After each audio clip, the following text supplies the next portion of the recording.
और जीवों को किस साधना को अपनाने के लिए बोला है। तो शुरू करेंगे।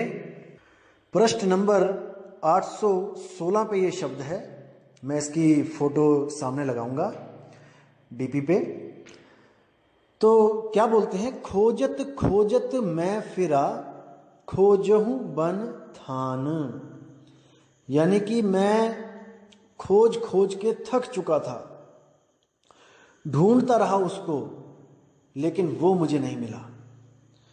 क्यों नहीं मिला? क्योंकि वो स्वयं से किसी को नहीं मिलता। जो आत्मा है वो स्वयं से कभी किसी को नहीं मिलती।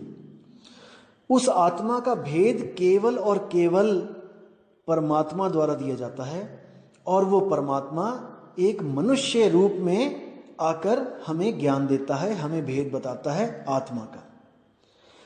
दोस्तों, इसको समझना पड़ेगा आपको कि आत्मा और परमात्मा में क्या भेद है, तभी बात बनेगी।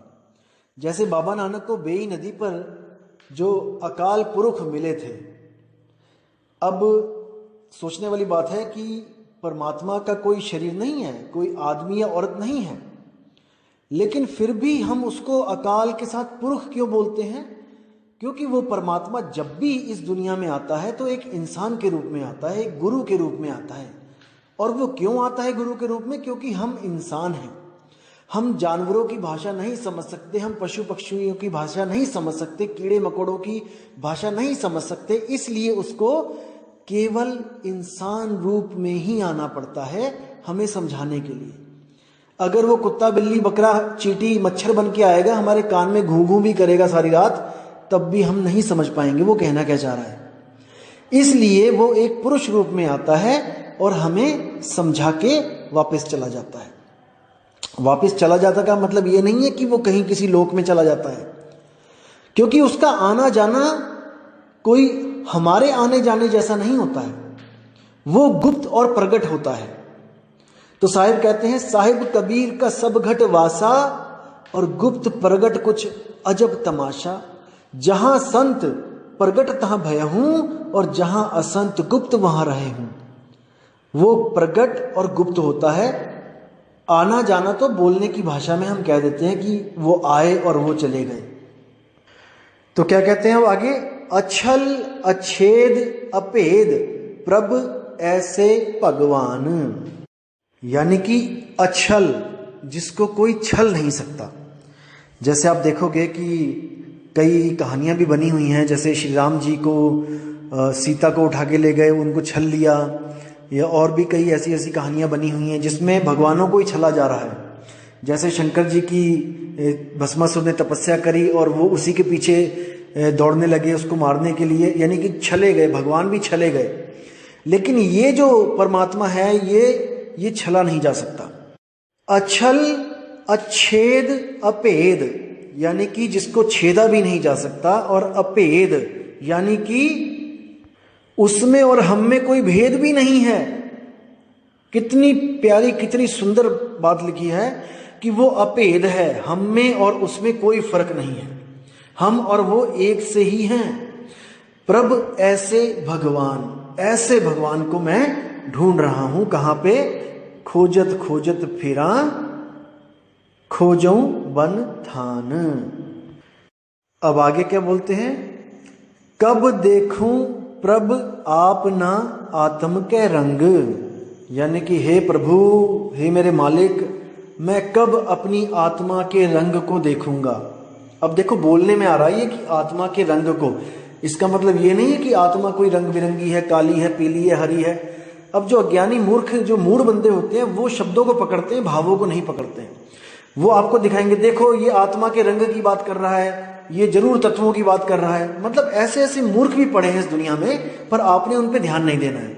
आप अपना परख करो और वाणी को समझो। अब क्या कहते हैं, कब देखूं प्रभु आपना आत्म के रंग, कि हे मेरे मालिक, मुझे कब आत्म ज्ञान प्राप्त होगा, कब प्राप्त होगा। जागत ते सुपना भला बसिए प्रभ संग। तो कहते हैं कि अगर मुझे सपने में भी आत्मज्ञान हो जाए तो वो सपना इस जीवन से 1000 लाख करोड़ गुना अच्छा है।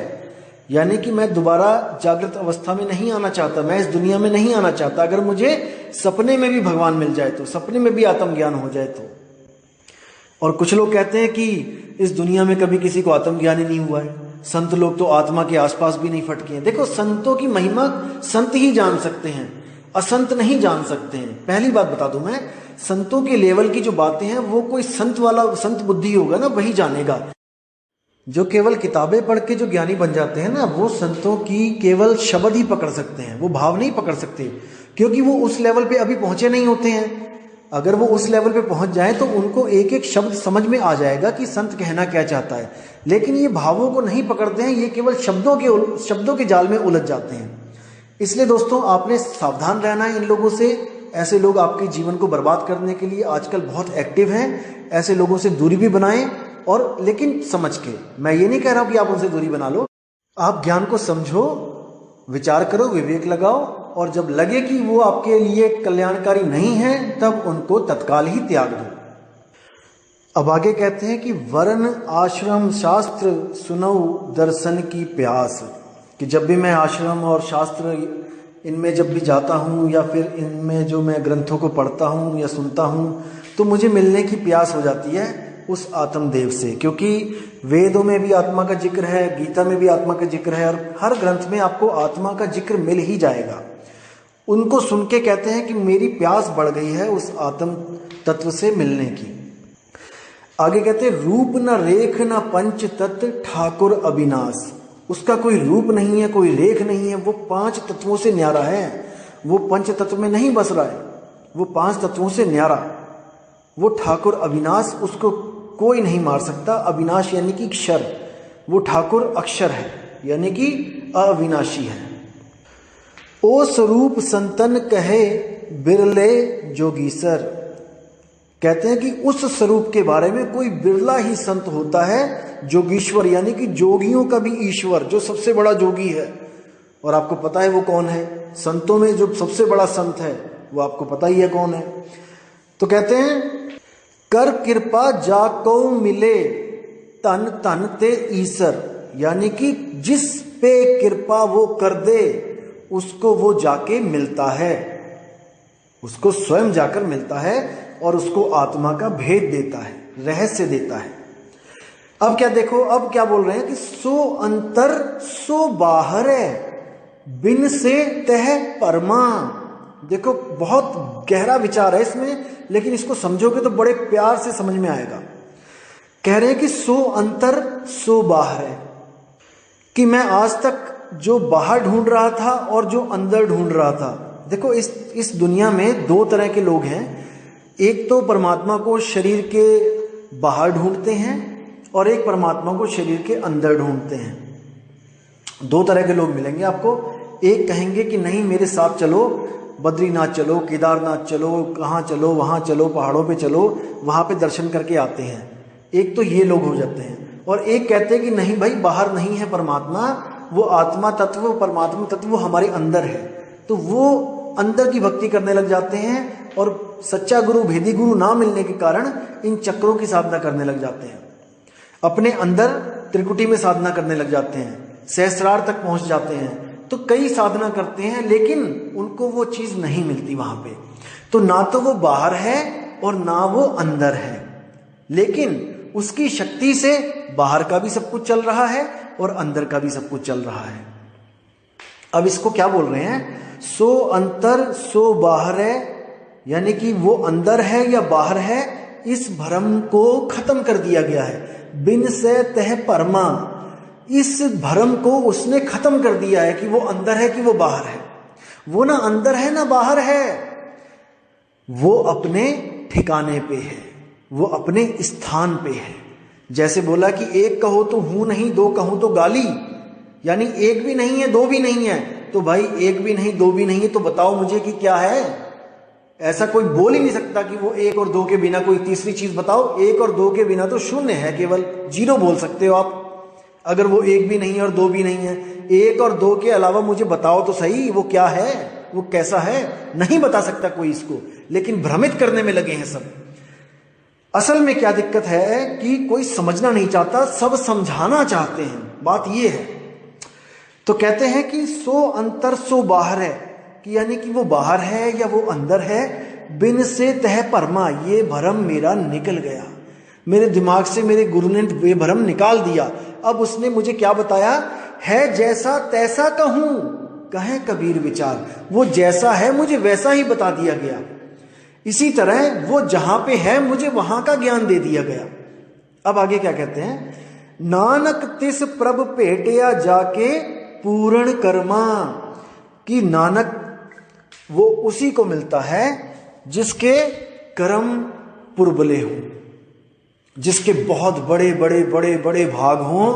वो परमपिता परमात्मा एक गुरु रूप का धारण करके, इंसान रूप धारण करके वो उन पुण्यकर्मी जीवात्माओं को मिलता है जिनके भाग बहुत बड़े बड़े बड़े भाग हों। तो देखो, संतों ने समझाने में कहीं भी कमी नहीं छोड़ी है, लेकिन अगर हम ना समझें तो इसमें उनका कोई दोष नहीं है। हम नहीं समझ रहे हैं, इसमें हमारा दोष है। हम लोगों की बातों में आ रहे हैं, इसमें हमारा दोष है। आज क्या किया जा रहा है, देखो, जिनकी मैं बाणी बता रहा हूं, आज वही गुरुद्वारों में बाणियां पढ़ के माथा टेक के अपने अपने घर चले जाते हैं। क्या कोई विचार कर रहा है? क्या कोई उस अक्षर का जाप कर रहा है जो बोलने में नहीं आता, पढ़ने में नहीं आता? जैसे बाणी 340 में आपको बताया था पेज नंबर पे, 52 आखर लोक त्रय सब कुछ इन्हीं माही, ये आखर खिर जाएंगे वो आखर इनमें नहीं। क्या 52 अक्षरों से परे की कोई बात हो रही है? कहीं पे बात चल रही है? हर बंदा कुछ ना कुछ जप रहा है। कोई राम राम राम राम, कोई जय श्री कृष्ण हरे कृष्ण हरे राम, कोई वाहेगुरु वाहेगुरु वाहेगुरु, कोई अल्लाहु अल्लाहु अल्लाहु, कुछ ना कुछ सब जप रहे हैं, लेकिन 52 से न्यारा कोई नहीं हो पा रहा है। इसलिए हमारी जिंदगी में एक गुरु की बहुत बड़ी अहमियत है, जो हमें 52 से अलग भी करे और हमें उस अक्षर पुरुष का लखाव भी करे। मदन साहिब कहते हैं, सोई गुरु पूरा कहाए, 2 अक्षर का भेद बताए, एक छुड़ाए एक लखाए। अब एक ज्ञानी भाई है कोई, वो वीडियो में मैंने सुनी थी, वो बोल रहा था कि गुरु कौन होता है जो एक छुड़ाए, वो केवल छुड़ा सकता है, लखा नहीं सकता। लखाएगी कौन? आपकी आत्मा स्वयं। नहीं भाई, ऐसा नहीं है। जो छुड़ा सकता है वो लखा भी सकता है, लेकिन सामर्थ्यवान गुरु होना चाहिए, पूर्ण गुरु होना चाहिए। अधूरा गुरु अधूरे ही काम करेगा। जो आपको छुड़वा दे और लखा ना पाए वो अधूरा है, क्योंकि वाणी कहती है, सोई गुरु पूरा कहाए, 2 अक्षर का भेद बताए, एक छुड़ाए एक लखाए, तब प्राणी निज घर को जाए। तो इन बातों को समझना है, विवेक लगाना है। और कई ज्ञानी लोग आपको कहेंगे कि विवेक की दुहाई देते रहते हैं हम लोग, ऐसा भी बोलेंगे। तो भाई, बिना विवेक तो आप लुटोगे। आप कहीं भी कोई सामान लेने जाते हो, याद रखना दोस्तों, आप अपना विवेक साथ लेके जाते हो। आप जो परख करते हो, वहां पे आप अगर गोभी लेने भी जा रहे हो, तब भी आप देखोगे कि गोभी का रंग कैसा है, कहीं कीड़े तो नहीं पड़े हैं, कहीं बासी तो नहीं है। अगर आपको कोई कहे कि विवेक छोड़ के गोभी लेने जाओ, तो जो दुकानदार है बहुत चालाक है, कोई नहीं बताएगा आपको कि ये बासी है कि ये सड़ी है, और वो उठा के झोले में डाल के आपको घर का रास्ता दिखा देंगे। लेकिन दोस्तों, इसमें नुकसान आपका है, उसका नहीं है। जो कह रहा है कि विवेक की दुहाई दे रहे हैं, विवेक की दुहाई दे रहे हैं, उसका कोई नुकसान नहीं है। उसने तो जहां जाना है वो चला ही जाएगा। लेकिन दोस्तों, आपने कहां जाना है, आप ये विचार करो, क्योंकि ये जीव आपका है और ये आत्मा आपकी है। इसका कल्याण कैसे करना है, जीव का कल्याण कैसे करना है, ये आपने देखना है। ये किसी और ने इसका सिरदर्द नहीं लेना है। इसलिए दोस्तों, मैं परख देता चलूंगा और आप परखते चलो। जो आपको सत्य लगे उसका साथ करो, उसके साथ जुड़ो। अगर आपको कोई और भी सत्य लगता है तो आप उसके साथ जुड़ो। मैं दिल से यही चाहूंगा कि आप केवल और केवल सत्य के साथ जुड़ो, असत्य के साथ कभी मत जुड़ो। चाहे वो भले मैं क्यों ना हो, चाहे वो हमारा पंथ क्यों ना हो, चाहे वो हमारे गुरु क्यों ना हो। अगर हमारे गुरु असत्य बता रहे हैं तो उनके साथ कभी मत जुड़ो। शरेआम बोल रहा हूं मैं आपको। तो ठीक है दोस्तों, इसी के साथ मैं विदा चाहूंगा। आप ऐसे ही विवेक लगाते रहें, बाणियां सुनते रहें और परख करते रहें और अपने आत्मा का